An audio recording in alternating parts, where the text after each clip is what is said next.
Every street corner, every drag strip, every NASCAR track is alive with the sound of roaring V8s. Ford, GM, and Chrysler are locked in an arms race of horsepower. Each year brings something bigger, louder, and faster. It's not just about cars anymore. It's about bragging rights, about dominance, about proving which brand could build the ultimate machine. But hidden inside this war was an engine so different, so powerful, and so feared that it became more than just a machine. It became a legend whispered about in hushed tones among mechanics and racers.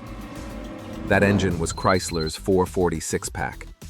Now, on paper, the six-pack might have looked like just another big-block motor. But in reality, it was a forbidden weapon. 3 Holley 2-barrel carburetors sat on top of a massive 440 cubic inch block, feeding it like a pack of wolves tearing into raw meat.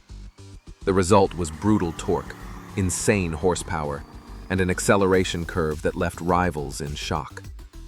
When one of these beasts hit the street or track, it didn't just win, it humiliated the competition. To car enthusiasts and racers, the 440 six-pack was a miracle. It was the kind of engine that made you feel invincible the moment you heard it growl. But not everyone saw it that way. Behind closed doors, this miracle was seen as a problem. Insurance companies were terrified. NASCAR officials were nervous. Even Chrysler's own executives feared what might happen if such raw, uncontrollable power was allowed to run free. And that's where the mystery begins.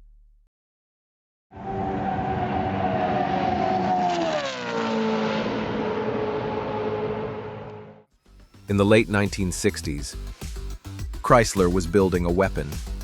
The horsepower wars were heating up, and every company wanted to one-up the other. Ford had its Cobra Jet, GM had its big block Chevys, and Dodge was already making noise with the Hemi. Chrysler needed something different, something brutal, something that would terrify the competition. The answer was the 440 six-pack. On the surface, it was a 440 cubic inch V8, but what made it extraordinary was its breathing system. Instead of a standard carburetor setup, Chrysler engineers bolted on 3 Holley 2-barrel carburetors. That's 6 barrels in total, opening like a floodgate when you slammed the throttle. At low speeds, only the center carb fed the motor, keeping it drivable. But when you put your foot down, the 2 outer carbs opened up, dumping fuel and air into the cylinders like a tidal wave. The result? Raw, violent acceleration that hit you straight in the chest. On paper, Chrysler rated it at 390 horsepower, but anyone who's ever worked on a six-pack will tell you that number was a lie. In reality, these engines pushed well over 400 horsepower, with torque so brutal it could twist a car's frame. On the drag strip, they were monsters. 0 to 60 in under 6 seconds, quarter-mile times that embarrassed rivals.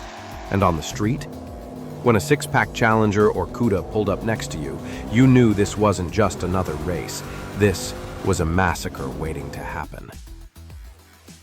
The early results were undeniable. The six-pack was winning. Chrysler's cars were taking home trophies, and word spread quickly among racers. This was the engine to beat. But as its legend grew, so did the enemies. NASCAR officials started to worry. If Chrysler's six-pack cars dominated too much, the sport would lose its balance. Rival brands began complaining, pushing for new rules. And then came the corporate tension inside Chrysler itself.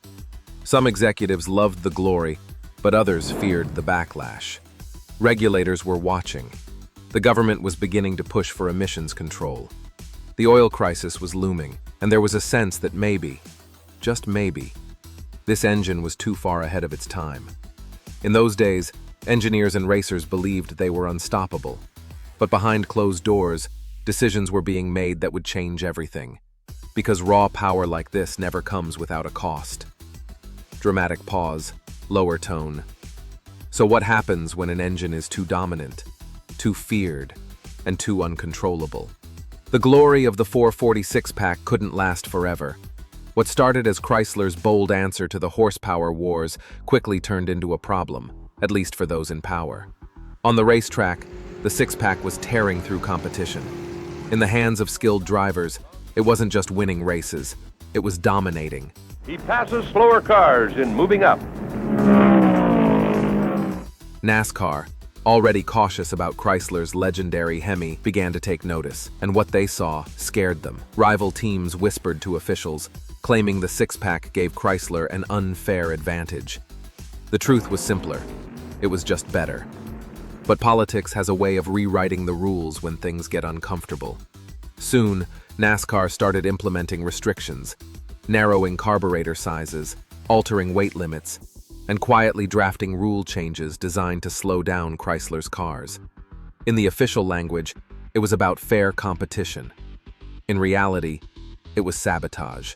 But NASCAR wasn't the only player in this story. Inside Chrysler's own corporate halls, a battle was brewing. Engineers, the men who had poured their lives into perfecting the six-pack, wanted to unleash its full potential. They had seen it tested. They knew it could win. Insurance companies had already started punishing automakers with high premiums on muscle cars. At the same time, government regulators were circling, raising concerns about safety, emissions, and public responsibility. Inside Chrysler, executives began to worry. The six-pack's raw power could make the company an easy target. So, decisions were made quietly, behind closed doors. Production numbers were cut back. Support for racing programs started to fade. The engine that had the potential to secure Chrysler's dominance was slowly being held back by its own creators. For racers, the impact was devastating. Imagine being a driver with a six-pack under your hood, knowing you had the edge, only to be told the rules had changed overnight. Imagine being an engineer who spent months perfecting carburetor synchronization, only to watch executives dismiss your work as a liability. One driver recalled it years later. It felt like we were betrayed by our own team. We had the fastest car out there, and instead of backing us, Chrysler pulled the rug from under our feet. On the short chute, and me and David was racing, trying to get back in position. I couldn't get no help from behind me, and Joe... And then came the cover-up. Chrysler downplayed the six-pack in marketing, pretending it was just another option, nothing extraordinary. NASCAR officials dismissed claims of bias, insisting their rule changes were about safety. But car enthusiasts knew better. Whispers spread at drag strips and in garages. Chrysler had built something too powerful, and the powers that be had buried it. The six-pack became a symbol of lost potential, a masterpiece silenced, not because it failed, but because it succeeded too well. And for the gearheads who loved it, there was no closure, only anger. It's a pass on the inside. But legends have a way of surviving, even when they're banned, even when they're buried. Their stories refuse to die, and the 446-pack, it wasn't finished yet.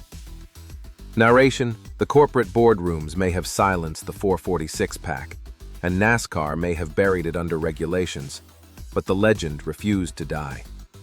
Engines like this don't just vanish, they linger in garages, in barns, in the memories of racers who once felt their raw power shake the ground.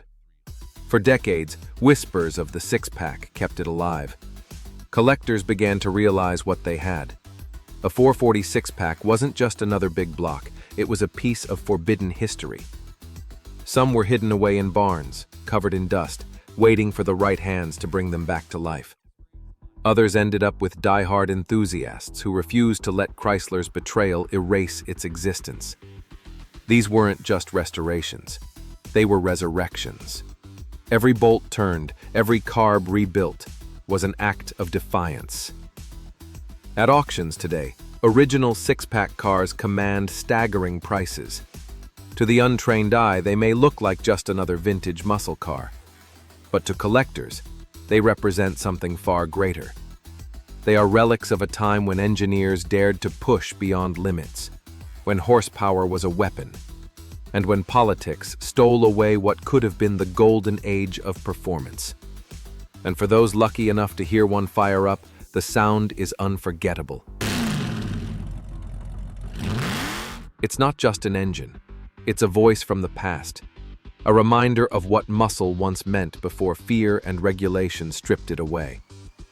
As one restorer put it, every time I hear a six-pack, I feel like I'm hearing freedom itself. But the six-pack story doesn't end in nostalgia. Its DNA runs through every modern muscle car Chrysler has built since.